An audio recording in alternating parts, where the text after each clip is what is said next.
Championship Challenge on the right-hand side of the grid, and a really good start by Nick Foster in the blue Mercedes. The Kei Cozzolino's Ferrari tucked in behind. D-Station Racing, Aston Martin, Tomonobu Fujii, though, made pole position into the lead at the first corner, but he was nearly 3 abreast. Kei Cozzolino backed out of it. Then he was in the middle, unfortunately, between Foster's Mercedes and Seiji BMW, then got pushed wide on the entrance of turn 2 and was in the tyre wall by the exit. Over and out, surely, for his championship challenge.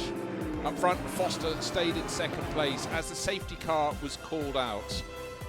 The stricken Ferrari was pulled out of the gravel, but then drove under its own steam back to the pits. As he checked it over and amazingly got it back into the race. But first was still Tomonobu Fujii in the Aston Martin, going beautifully for D-Station Racing. Nick Foster giving chase behind. Here is the Ferrari coming back into the race, a lap and a half down. Surely its championship challenge was over. All Kei Cozzolino could do was get out there and press as hard as he could and pray for some form of assistance, some form of miracle.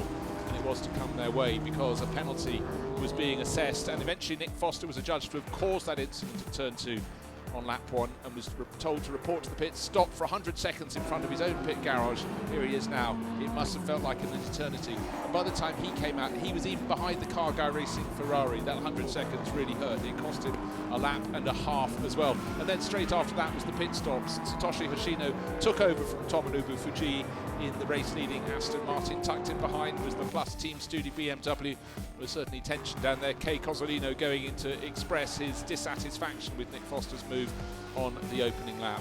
And then for Comet Racing, it was a race full of drama, particularly that number 7 Honda NSX. And as much as Prince Jeffrey Ibrahim gave chase and got very, very close to the tail of Takeshi Kimura, that's the moment where it all went wrong. It wasn't going to result in a championship change. Neither of them were in the top 10.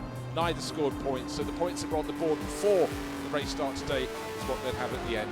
For Aston Martin and for D-Station Racing, it mattered not. And there is the hat-trick of moments for the number 7 Comet Racing Porsche, with Andrew McPherson being shoved off at the side of the circuit. But Car Guy Racing knew the championship was theirs. D-Station Racing knew their race was theirs as well today to end their season with 2 race wins in the last 3 races. Team Studi very happy with second place overall, and third place to Porsche Center Okazaki. But victory in the championship, albeit in 12th place on the track today, went to Takeshi Kimura and Kei Cozzolino. They are the champions for 2023, and for D-Station Racing, just the honour of taking that final win.